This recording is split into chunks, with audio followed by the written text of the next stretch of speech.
Albert Einstein est un savant universellement reconnu. E égale mc2, sa formule la plus célèbre. Mais qui peut dire ce qui se cache derrière cette fameuse équation? Voilà le paradoxe. Einstein est le plus médiatique des savants, loin devant Newton et sa pomme, Pasteur et sa rage, mais il reste le plus incompris de tous. En 1936, Charlie Chaplin le résume très bien, lors d'une soirée londonienne où la foule l'acclame en compagnie d'Einstein. Ils m'applaudissent parce qu'ils me comprennent, et vous parce qu'ils ne vous comprennent pas.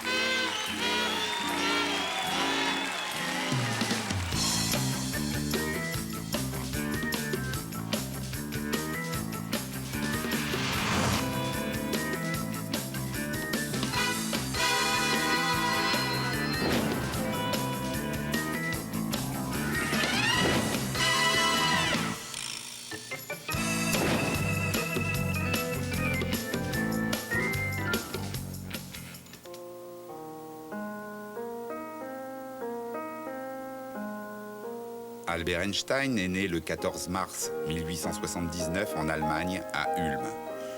Une ville insignifiante dans sa vie puisqu'un an après sa naissance, Hermann et Pauline, ses parents, s'installent à Munich. Les affaires du père imposent cette décision. L'usine électrochimique Einstein va désormais pouvoir prospérer dans cette grande ville d'Allemagne du Sud. Le destin du fils est tout tracé, il sera ingénieur et reprendra plus tard l'entreprise familiale. En attendant, Albert apprend péniblement à parler. Il n'est pas en avance pour son âge.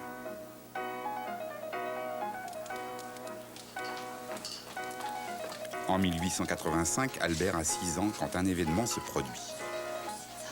Alors qu'il est malade et obligé de garder le lit, un souvenir va le marquer toute sa vie.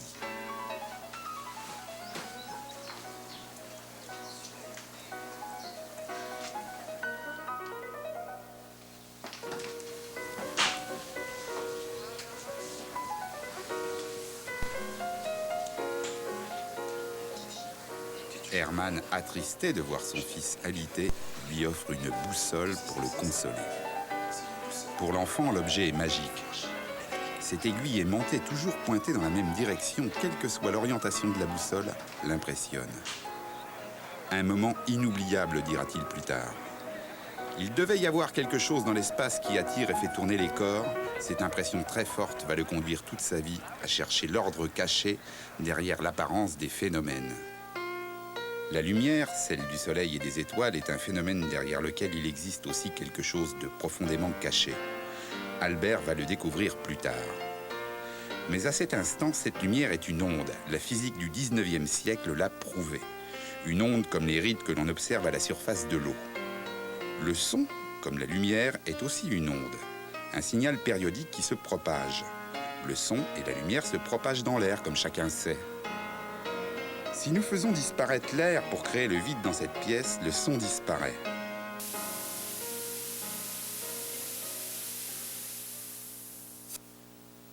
La lumière, elle, continue de se propager. Le son qui est une onde ne se propage pas dans le vide, la lumière si. Une raison pour laquelle les physiciens du 19e siècle ne comprennent pas comment cette lumière se propage dans le vide de l'univers. Alors, pour que la lumière traverse le vide de l'espace, les physiciens ont recours à un artifice. Ils imaginent qu'il existe une substance immatérielle pour véhiculer la lumière. Ce concept ainsi créé s'appelle l'éther. L'éther assurerait la propagation de la lumière et lui servirait de support, exactement comme l'eau supporte les rides qui se propagent dessus. Notre planète le traverserait comme un navire l'océan. À cette époque, le principe de l'éther est accepté par la plupart des physiciens. En 1887, 2 Américains, Albert Michelson et Edward Morley, font une expérience destinée à mesurer la vitesse de la lumière dans cet éther. Une expérience fondée sur la loi de composition des vitesses que tout le monde a déjà observée. Par exemple, quand un train avance dans la campagne à la vitesse de 100 km/h. Dans l'un des wagons, je lance une boule sur le plancher à la vitesse de 10 km/h dans le sens de la marche. La boule avance en réalité à 110 km/h par rapport au sol. Maintenant, je lance la boule toujours à la même vitesse, mais dans le sens inverse du mouvement du train. Cette fois, ma boule n'avance plus qu'à 90 km/h par rapport au sol. En 1887, Michelson et Morley transposent la loi de composition des vitesses à une toute autre échelle. Comme avec notre boule dans le train, quand un rayon lumineux est émis depuis la Terre, sa vitesse mesurée doit être différente suivant sa direction. Dans un sens, il doit aller plus vite, sa vitesse s'additionne à celle de la Terre. Dans l'autre, elle va se soustraire. Une différence mesurable pour l'époque grâce à un curieux dispositif appelé interféromètre, un appareil mis au point par Michelson lui-même. Son expérience consiste à utiliser un interféromètre, c'est-à-dire un système qui divise de la lumière sur une plaque semi-transparente en deux faisceaux, deux bras perpendiculaires, un bras qui, disons, part dans la direction est-ouest et un bras qui part dans la direction nord-sud. Quand la Terre se déplace, un miroir va fuir devant la lumière et l'autre avancer devant la lumière. Et donc, ils avaient calculé qu'on devrait voir une différence dans le temps de parcours des deux rayons lumineux. Et aux surprises, après avoir fait cette expérience de haute précision, ils ne voient rien. Voilà ce que Michelson et Morley observent. La vitesse de la lumière est la même dans les deux directions, 300 000 km/s. Les deux physiciens sont médusés. La lumière se joue de la physique, elle ne respecte pas la loi de composition des vitesses.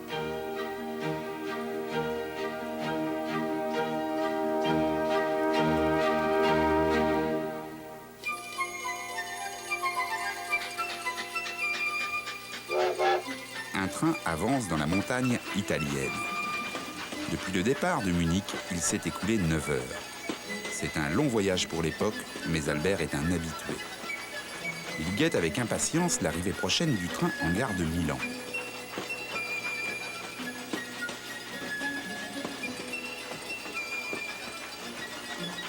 Albert est un garçon studieux. Il a passé tout son voyage à étudier une encyclopédie scientifique et un traité de physique, son unique distraction.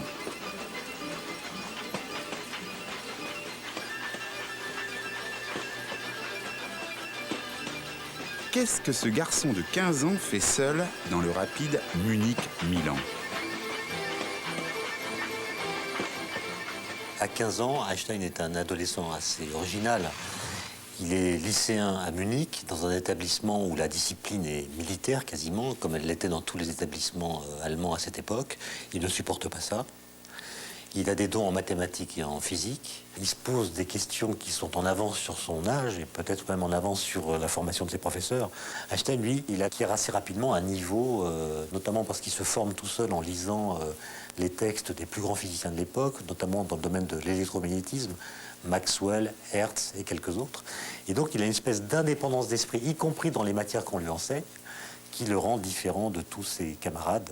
En revanche, dans d'autres disciplines qui l'intéressent moins, les langues anciennes, qu'il rechigne à apprendre par cœur, et quelques autres, il se révèle plutôt un élève médiocre. Ses rapports s'enveniment avec les professeurs. Lors d'un cours de grec, ils s'entendirent.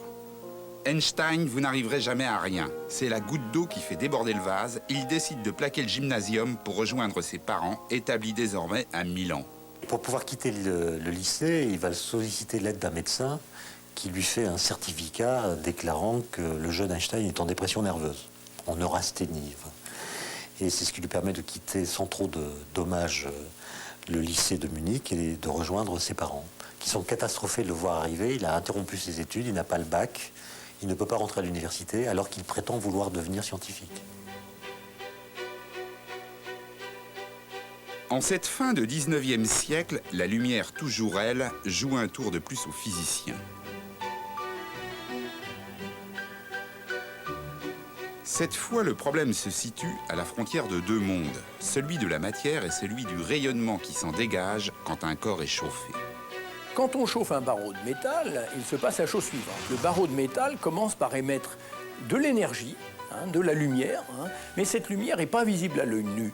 Elle est ce qu'on appelle dans l'infrarouge. Et puis quand on chauffe progressivement à plus haute température, on commence à voir du rouge, un rouge profond, puis un rouge plus brillant. Ça tourne ensuite au jaune, et puis après ça devient au-delà du rayonnement qu'on peut voir à l'œil nu, ça s'appelle le rayonnement ultraviolet. Les physiciens de cette époque n'arrivaient pas à mettre en équation ce simple phénomène de changement de couleur de la lumière émise par un corps qui est chauffé à haute température.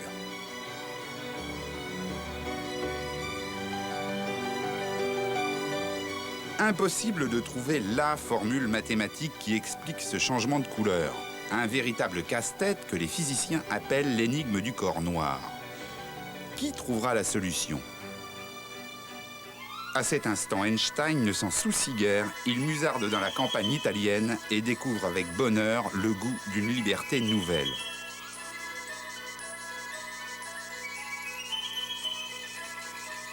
Albert a retrouvé sa famille à laquelle il vient d'annoncer sa décision de devenir professeur et d'abandonner ses études en Allemagne. Hermann, son père, et sa mère Pauline sont consternés. Les mauvaises nouvelles s'enchaînent, les affaires du père qui dirige désormais une fabrique d'appareils électriques en Italie périclitent. Hermann voyait en son fils un futur ingénieur susceptible de redresser sa société. Mais les parents ne sont pas au bout de leur surprise. Albert a pris une autre décision. Pour fuir le service militaire, il veut renoncer à la nationalité allemande. L'adolescent est ailleurs dans sa tête. Il sait déjà accaparer les mystères de la physique de l'époque et ses réflexions le transportent encore plus loin. Einstein a un oncle qui a une formation scientifique et qui va aider Einstein à apprendre des choses en matière de physique, par exemple. Il va discuter avec lui. Et Einstein lui écrit une lettre alors qu'il a 16 ans à propos de la question de la propagation de la lumière. Einstein se posait la question suivante. Que se passe-t-il si je suis à cheval sur un rayon de lumière? Est-ce qu'un observateur qui va à la vitesse de la lumière est capable de voir de la lumière partir de son propre référentiel?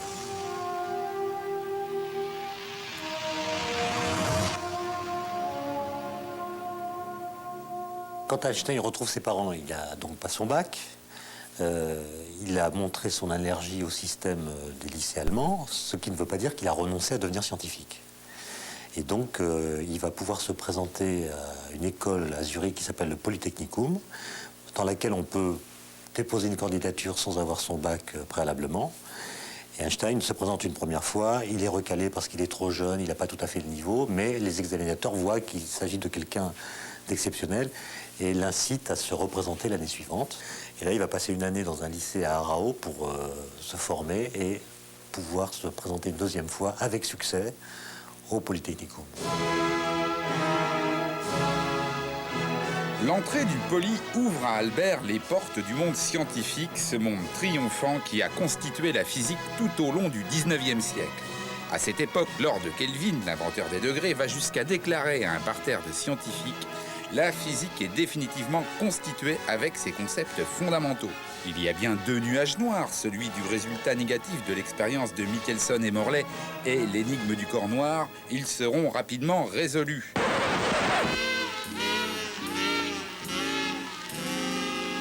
Lord Kelvin ne se doute pas que les deux nuages noirs vont obscurcir rapidement l'horizon de la physique.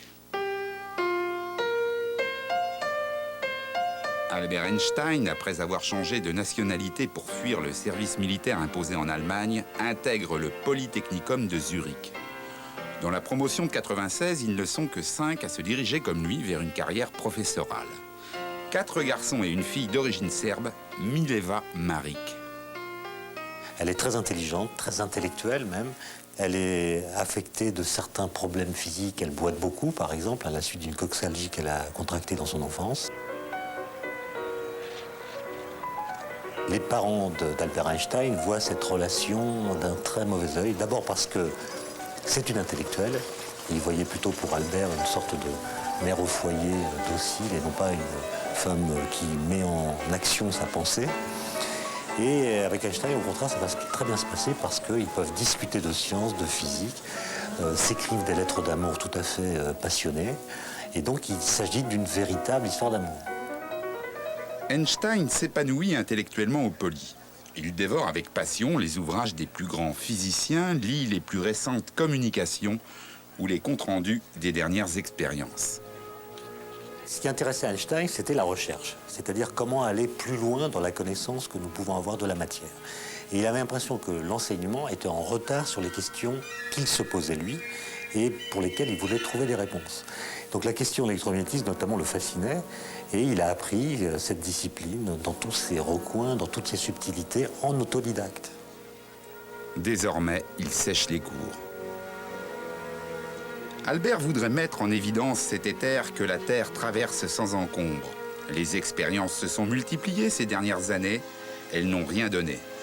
Il voudrait tenter sa chance, alors il imagine un nouveau dispositif avec le matériel du laboratoire.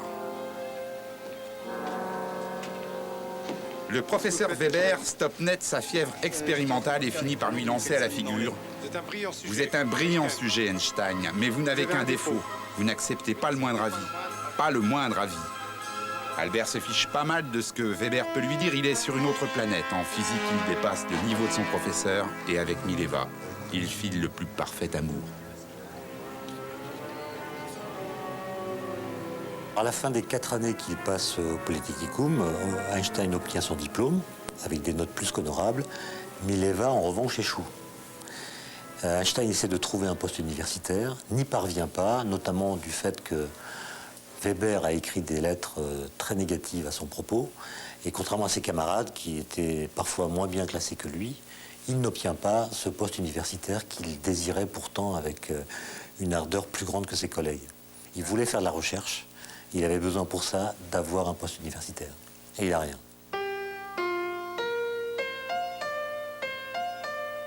Le 14 décembre 1900, Max Planck, grand physicien allemand, apporte la solution à l'énigme du corps noir.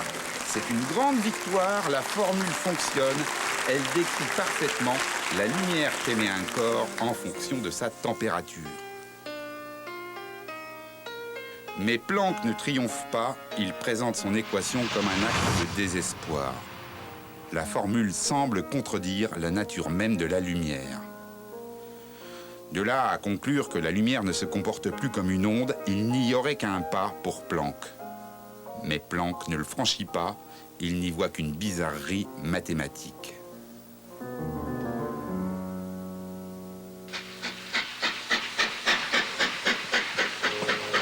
1901, l'année la plus noire de son existence. Toutes les démarches d'Einstein pour trouver un emploi se soldent par des échecs. Malgré cela, il laisse Mileva à Zurich et retourne à Milan dans sa famille.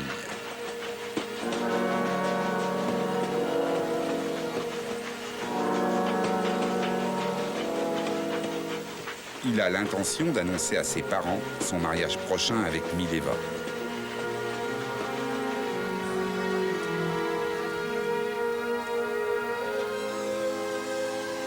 Pauline Einstein, bien sûr, n'est pas d'accord. L'annonce de cette possible union la met hors d'elle. Mileva n'a pas les qualités requises pour épouser Albert. En plus, elle n'est pas de confession juive. Albert doit renoncer à ce mariage. Mileva, qui avait échoué au concours de sortie du Polytechnicum, a redoublé. Elle est enceinte. Et elle part accoucher dans sa famille, très loin d'Einstein, d'une petite fille qui s'appelle Liesel, dont on a perdu la trace. On ne sait pas si elle est morte, si elle a été confiée à l'assistance publique ou si c'est encore une autre hypothèse qu'il faut choisir. Il essaie malgré tout d'avoir une activité de recherche. Il écrit notamment son premier article sur la capillarité, qu'il envoie à la revue Annalen der Physik, la grande revue allemande de l'époque. Et à sa grande joie, son article va être publié. Le principe de capillarité dont Einstein fait référence se produit lorsque l'on plonge un tube étroit dans une solution. Le liquide a tendance à s'élever le long des parois. C'est le même phénomène qui fait monter la sève dans les plantes ou forme un ménisque dans une éprouvette. Alors, en 1901, Einstein s'intéresse à la capillarité. Alors, la capillarité, c'est le fait que l'eau monte ou un liquide monte. Par exemple, ici, il y a un ménisque, ça veut dire que sur les bords, ça monte. Alors, la question, c'est pourquoi ça monte ? Si ça monte, c'est nécessairement qu'il y ait une force qui tire l'eau vers le haut, parce que sinon, ça ne monterait pas. Voilà. Alors, à l'époque, les chimistes refusent l'idée de molécules. C'est une hypothèse, ça n'a pas le droit de citer en sciences. Einstein, lui, fait quelque chose d'audacieux, selon une certaine tradition en physique. Il considère que là-dedans, il y a des molécules, il admet qu'il y a des trucs, des petites billes, et que ces petites billes peuvent s'attirer par une force centrale. Donc évidemment, si elles sont attirées par le verre, elles vont attirer la voisine, qui va attirer la voisine, qui va attirer la voisine, et évidemment la force décroît. Mais dire ça s'attire, c'est pas de la science, ça c'est de la poésie. Hein. La science, Galilée l'a écrit, c'est le langage du monde est écrit en mathématiques. Donc il faut calculer. Or Einstein à ce moment-là n'a pas de laboratoire. Qu'est-ce qu'il peut faire? Il peut faire la physique théorique, ça veut dire précisément calculer. Einstein arrive à trouver une forme qui est la forme de ce ménisque. Donc il arrive à trouver une loi de la capillarité, et c'est ça son premier article. Cette parution n'offre malheureusement pas plus de travail à Albert. Il est toujours au chômage.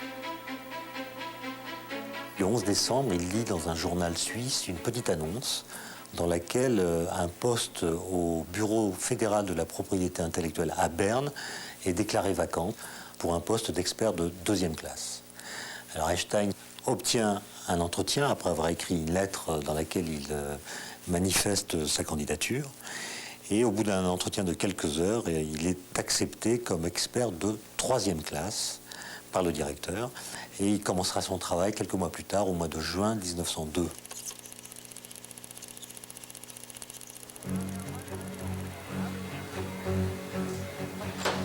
Un télégramme pour monsieur le directeur, attention, un télégramme. En 1902, voilà Einstein expert technique de 3e classe au bureau de la propriété intellectuelle de Berne. Cet emploi apporte à Albert un temps libre pour ses précieuses recherches. Il organise sa nouvelle vie, sciences appliquées aux heures de bureau, sciences fondamentales le reste du temps. Einstein s'épanouit intellectuellement au Bureau fédéral de la propriété intellectuelle. Il a de bonnes relations avec ses collègues, de bonnes relations avec son directeur. Et ses compétences en électromagnétisme font merveille.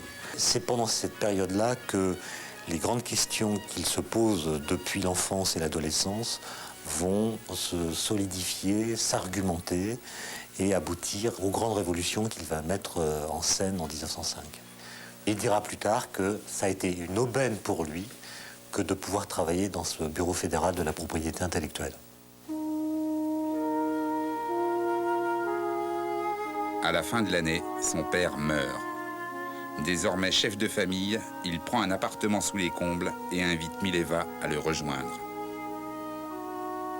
Toujours en 1902, Philippe Lénard revisite l'effet photoélectrique, une curieuse manifestation de la lumière découverte par Hertz en 1887. Ce phénomène est utilisé de nos jours dans le fonctionnement de tous les capteurs solaires. L'effet photoélectrique découvert par Hertz, c'est le phénomène suivant. Quand vous envoyez de la lumière sur un métal, eh bien, cette lumière est capable d'arracher des électrons au métal et de produire un courant électrique. Alors, on ne connaissait pas le mot d'électron à l'époque. Hein. Ce que Hertz avait constaté, c'était qu'on produisait un courant.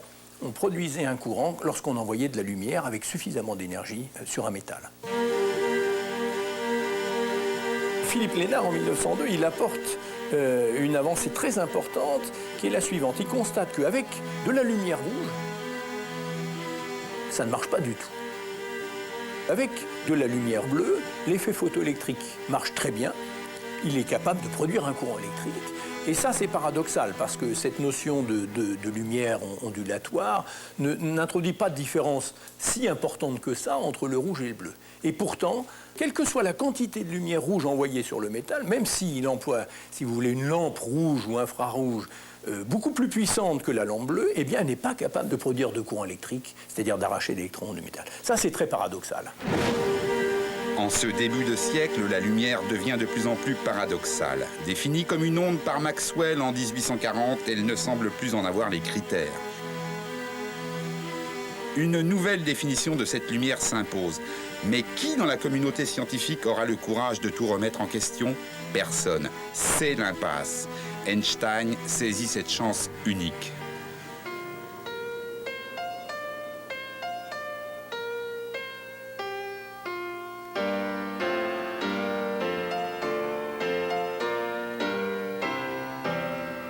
Au début de l'année 1903, Albert, contre l'avis de sa mère, épouse enfin Mileva. Un mariage entre deux témoins d'une grande simplicité.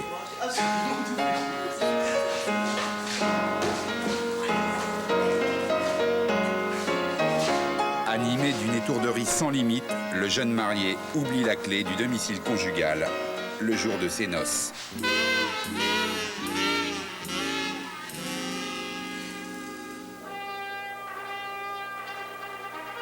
Einstein peut enfin recevoir des amis à la maison, une occasion de refaire sans fin le monde de la physique. Fidèle entre les fidèles, Marcel Grossman, un ancien du Poly. C'est un remarquable mathématicien, une aubaine pour Albert qui n'est pas le meilleur dans ce domaine.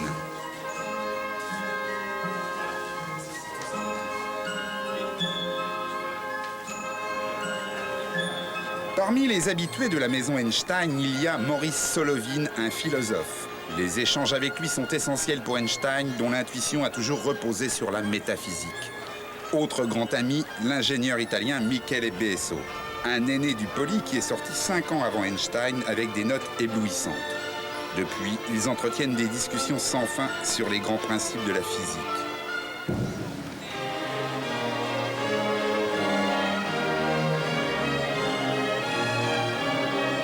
Une physique qui ne fait plus la joie de Mileva depuis qu'elle a raté son diplôme de fin d'études au Poly. C'est maintenant une femme au foyer dont les pensées sont ailleurs. Elle attend pour bientôt un heureux événement.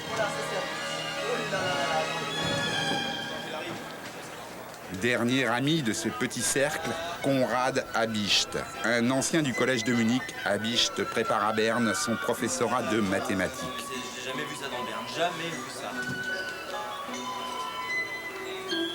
C'est grâce à eux qu'Albert peut tester et confronter ses idées. Il a en face de lui des interlocuteurs de qualité. Comme à son habitude, il reçoit tout le monde en pantoufles.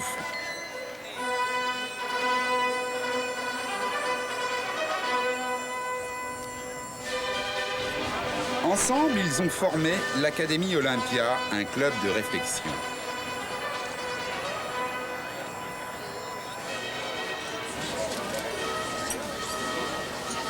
Ils discutent en marchant, ils boivent, ils s'amusent. C'est très gai, c'est pas du tout une académie triste. D'ailleurs, c'est une singerie d'académie, c'est pas une vraie académie. Ils jouent avec justement l'académie qui les a rejetés et essaient de faire les choses d'une façon beaucoup plus agréable que ce qu'on propose sur les bancs des universités.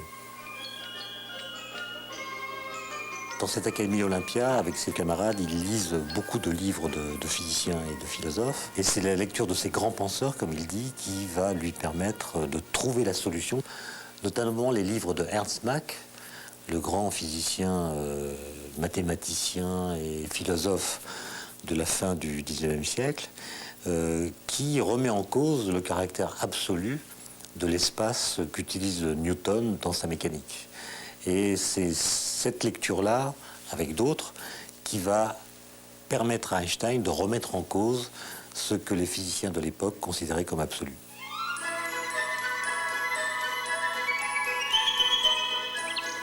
« 1904 est une année charnière pour Einstein. Cette année-là naît le petit Hans Albert. Einstein promène souvent son bébé. Le modeste employé du bureau des brevets n'a pas les moyens de s'offrir une nurse. Mais en incorrigible voleur de temps qu'il est, il en profite pour étudier. Alors il s'arrête dès qu'il peut pour sortir son carnet de notes et se plonger quelques minutes dans ses équations. Il a décidé de soutenir sa thèse pour la fin de l'année.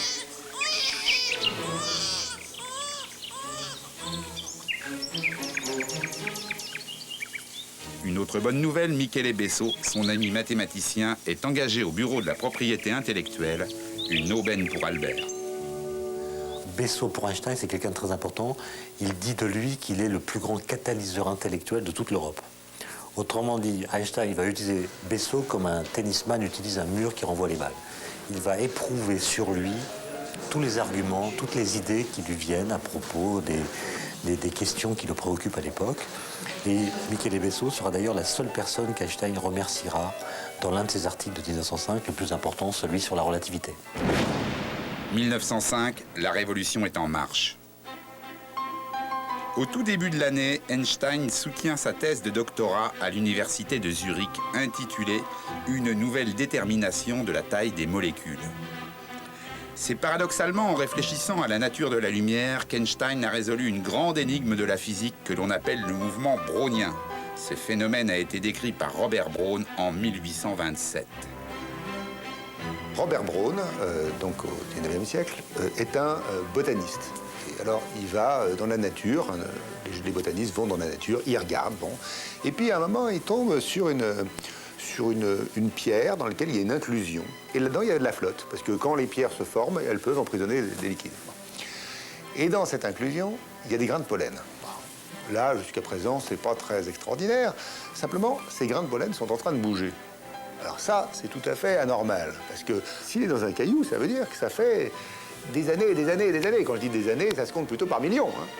Alors là, il n'y a pas de vivant qui subsiste. Le grain de pollen, il est mort.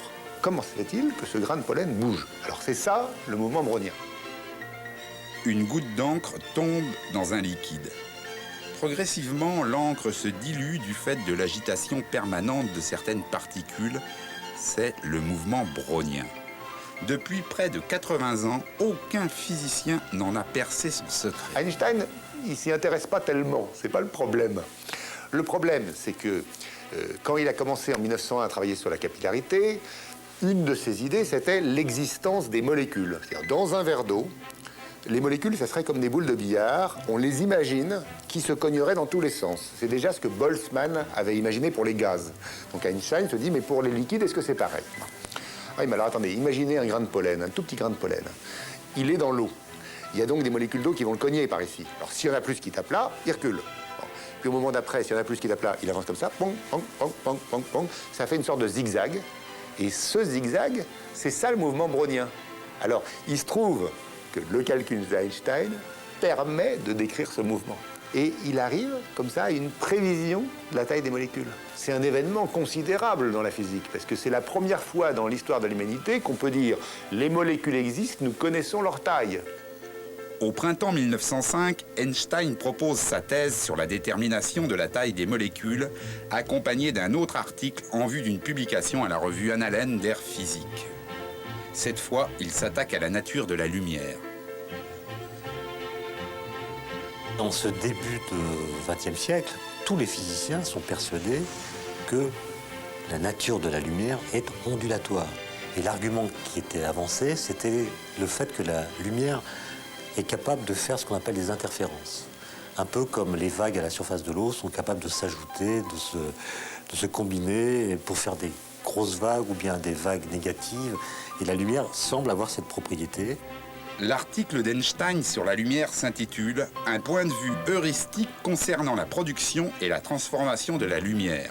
On dirait en langage plus actuel une façon d'envisager le problème de la production et de la transformation de la lumière.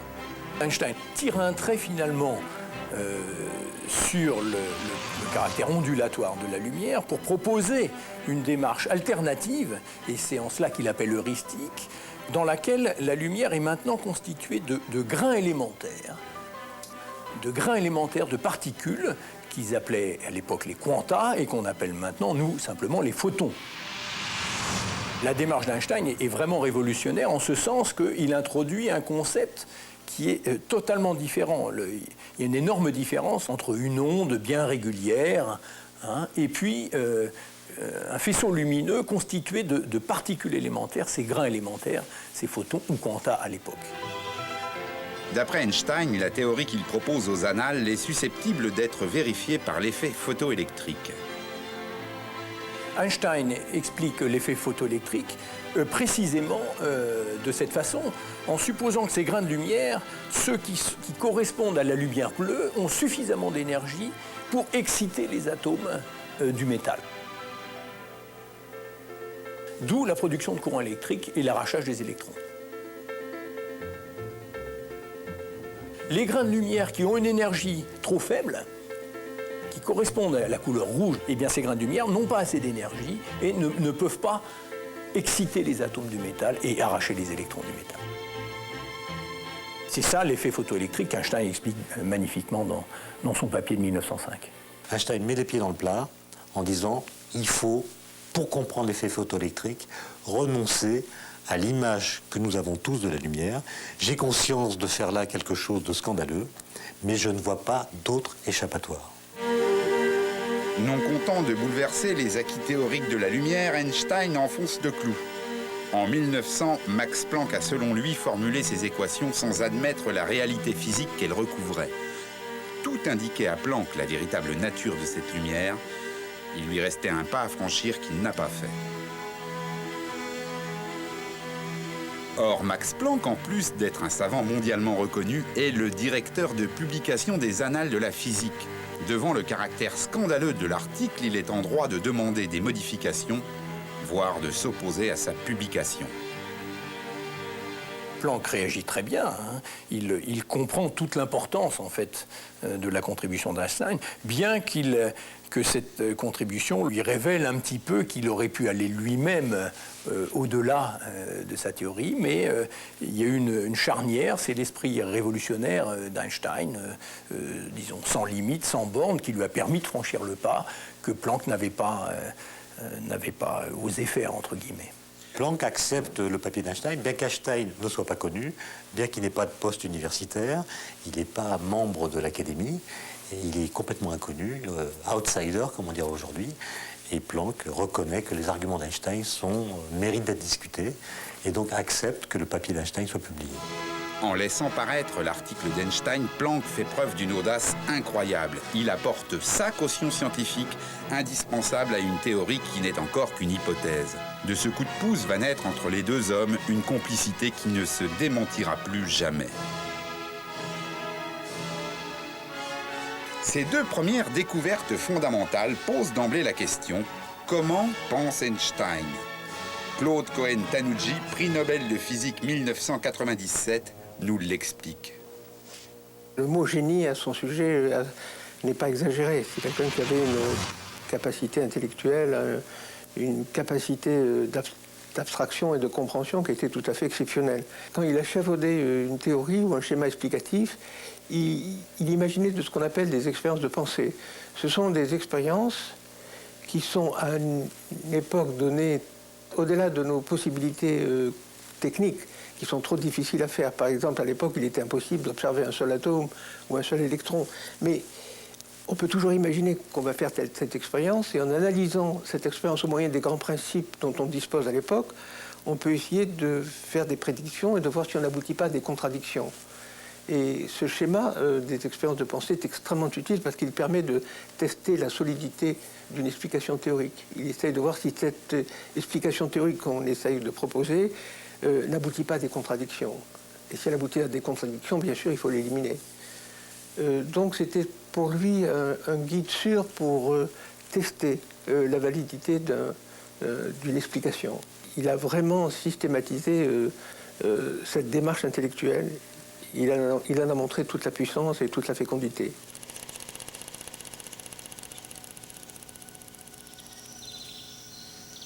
Mai 1905, Einstein écrit à son ami Konrad Habicht. La lettre commence comme cela. « Que faites-vous donc, espèce de baleine congelée? Morceau d'âme fumée, séchée et mise en conserve ou je ne sais quoi d'autre encore? Pourquoi ne m'avez-vous pas fait parvenir votre thèse? Je vous promets en échange 4 de mes travaux. Le premier traite de la nature de la lumière, il est très révolutionnaire. Le second de l'explication du mouvement brownien, le troisième parle de la taille et de l'existence des atomes. Enfin, le quatrième est disponible sous forme de brouillon.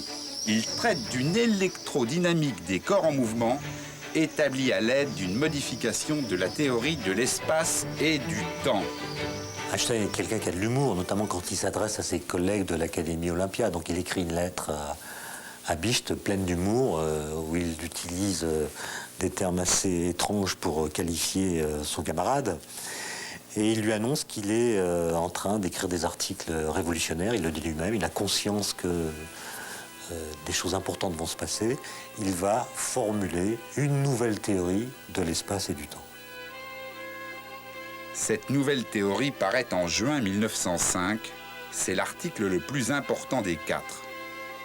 On a coutume de l'appeler la théorie de la relativité restreinte. À l'heure actuelle, certains détracteurs d'Einstein attribuent la paternité de cette théorie au mathématicien français Henri Poincaré. Poincaré a publié en 1902 un livre très important qui s'appelle « La science et l'hypothèse », dans lequel il explique que la notion de simultanéité est évidente quand elle se produit en un même point de l'espace. Il s'agit alors d'une concomitance. En revanche, dès qu'on s'intéresse à des événements qui ont lieu en des points différents de l'espace, donc à une certaine distance l'un de l'autre, la notion de simultanéité ne va pas de soi.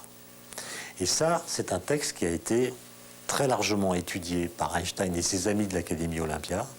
Et c'est sans doute un des textes les plus importants qui vont mettre Einstein sur la piste qui va déboucher en 1905 par l'article de juin. Ces articles de Poincaré contiennent mathématiquement la découverte de structures qui jouent aujourd'hui encore un rôle très important dans la théorie de la relativité.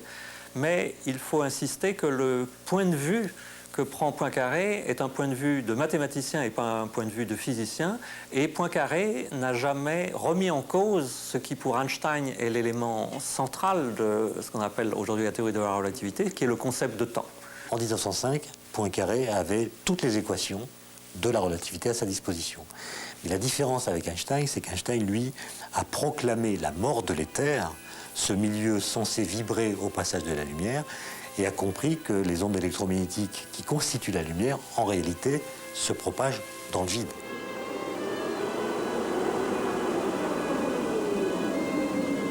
Donc Einstein est le seul à avoir compris que la relativité restreinte, c'est une nouvelle théorie de l'espace et du temps.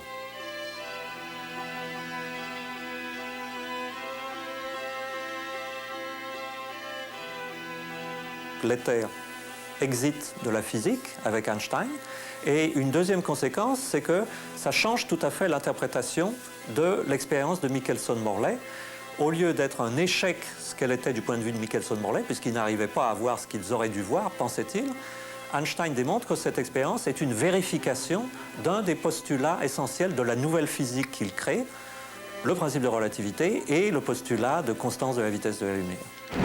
Einstein prouve que la vitesse de la lumière est constante. Elle va invariablement à 300 000 km/s dans toutes les directions, quelle que soit sa vitesse d'observation. Du fait de cette constance, la lumière ne se plie pas à la loi de composition des vitesses. Une des raisons pour lesquelles Michelson et Morley n'ont rien détecté dans leur expérience de 1887. La lumière parcourait les bras de l'interféromètre à la même vitesse dans les deux directions. Dans sa théorie de la relativité restreinte, Einstein dynamite aussi le concept de temps. Avant Einstein, le temps était conçu depuis Newton comme quelque chose d'absolu, d'universel, qui était comme un grand rythme, qui battait comme un cœur, le cœur de l'univers, qui bat également pour tous les êtres, alors qu'Einstein nous dit essentiellement la chose suivante, il y a autant de temps que d'observateurs. Prenons un exemple, si vous avez deux horloges de même fabrication, une horloge qui reste sur Terre et l'autre qui part avec une grande vitesse et puis qui revient vers son horloge jumelle ensuite, Einstein nous dit que l'horloge qui revient ne marquera pas le même temps que l'horloge qui est restée sur Terre. Et pourtant, si on remplace l'horloge qui se déplace par un être humain ou n'importe quel être vivant, il n'aura jamais le sentiment que le temps se ralentit. Et c'est ce point-là qui est le point central de la théorie de la relativité, et seul Einstein l'a pensé en juin 1905. Le physicien Paul Langevin a imaginé dans les années 20 une métaphore pour illustrer cette relativité du temps. C'est le fameux paradoxe des jumeaux de Langevin. Ignition sequence starts. 6, 5, 4, 3. Deux frères jumeaux, l'un part voyager dans l'espace, mais à une vitesse immense, presque celle de la lumière. L'autre reste sur Terre. Le temps passe, c'est un long voyage. Un très long voyage. Un beau jour, son frère revient et, ô surprise, il est plus jeune que lui. À cause du voyage passé à une immense vitesse, le temps propre de celui qui est parti s'est écoulé plus lentement que celui qui est sur Terre. Cette perspective relativiste qui se produit à une grande vitesse est déconcertante. Elle fait partie désormais de notre quotidien. Quand Einstein a fait cette prédiction, il n'existait pas de technologie suffisamment précise pour vérifier cet effet, qui est très petit. La technologie moderne rend cet effet très visible et par exemple tous les jours dans le système de positionnement par satellite appelé Global Positioning System, on est obligé de corriger la fréquence des horloges qui sont à 20 000 km au-dessus de nos têtes par rapport à la fréquence d'une horloge sœur sur Terre. Et sans cette correction, ce système ne permettrait pas de se localiser sur Terre. Au bout d'1 minute et demie, en fait, on aurait une dérive qui est plus grande que la tolérance du système. En 1905, Einstein a rédigé ses 4 articles en l'espace de 6 mois. Au mois d'août, il écrit de nouveau à son camarade Konrad Habicht. Cette fois, il ne le traite pas de tous les noms, mais simplement lui fait part d'une nouvelle intuition. Il écrit à nouveau à Habicht au cours de l'été 1905 en disant qu'il a mis le doigt sur quelque chose de très important qui est l'équivalence entre l'inertie, la masse, et puis l'énergie. Ce qui va devenir la grande formule E égale mc2. Et ce résultat, E égale mc2, est une conséquence directe, qu'il n'avait pas aperçue immédiatement, de son article de juin 1905. Donc c'est une conséquence de la théorie de la relativité. Et c'est l'idée que, finalement, quand un corps massif émet ou absorbe de l'énergie, sa masse est modifiée. Pendant des siècles, et en particulier avec Lavoisier, on identifiait la masse avec ce qui était permanent dans la matière. Lavoisier disait « rien ne se perd, rien ne se crée ». Et Einstein ne nous dit pas du tout. C'est parce que les mesures de Lavoisier n'étaient pas assez précises. Eh bien, s'il y a un dégagement d'énergie chimique, de l'énergie thermique ou autre, il va y avoir un changement de masse parce que, finalement, la masse recèle une énergie cachée énorme. Que nous dit cette équation E égale mc2 qui paraît aux Annales au mois de septembre 1905 ? Que de l'énergie qui s'exprime en joules est égale à la masse en grammes multipliée par le carré de la vitesse de la lumière. Jusque-là, tout va bien. Dans cette formule, la vitesse de la lumière s'exprime en mètres secondes. C'est 300 millions de mètres secondes multiplié par 300 millions de mètres secondes. Un nombre gigantesque, 9 suivi de 18 zéros.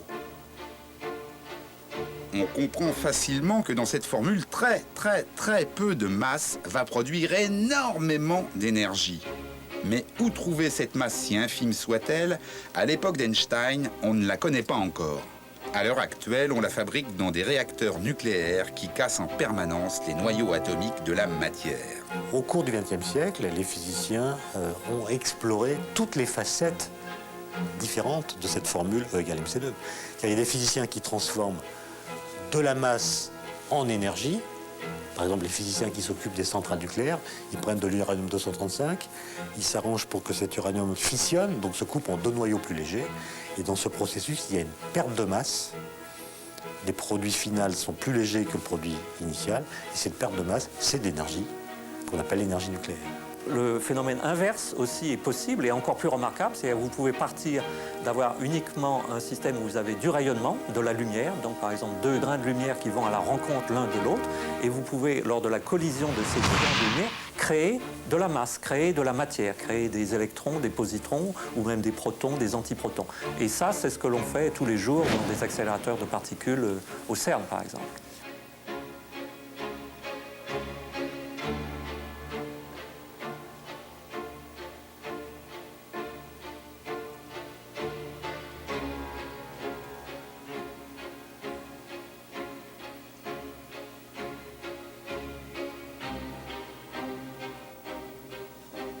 Le Soleil est la manifestation la plus remarquable de l'équation E égale mc2. Le fait que le Soleil envoie à l'extérieur sans arrêt de l'énergie, sous forme d'énergie lumineuse et de chaleur, qu'il fait ça depuis 5 milliards d'années et que probablement il va encore émettre de l'énergie au même taux à peu près pendant encore 5 milliards d'années, repose en fait sur cette relation E égale mc2. Toute cette énergie lumineuse, elle vient en fait d'une perte de masse au centre du Soleil. Donc la brillance du Soleil est une preuve journalière de la validité de la relation d'Einstein E égale mc2. On pourrait penser qu'après toutes ces découvertes surprenantes, la gloire est au rendez-vous. Il n'en est rien. Les physiciens sont déroutés par les trouvailles de cet inconnu malgré le soutien sans faille de Planck aux nouvelles théories d'Einstein. La communauté scientifique va mettre 4 années pour en comprendre le sens. 4 années de plus pour le jeune Albert au bureau de la propriété intellectuelle de Berne. Son directeur Friedrich Haller se soucie comme d'une guigne des photons de la lumière, de la relativité restreinte et autres mouvements browniens. Il ne reconnaît en Einstein que ses seules qualités professionnelles. Le voici nommé expert de 2e classe au bureau des brevets avec augmentation de salaire.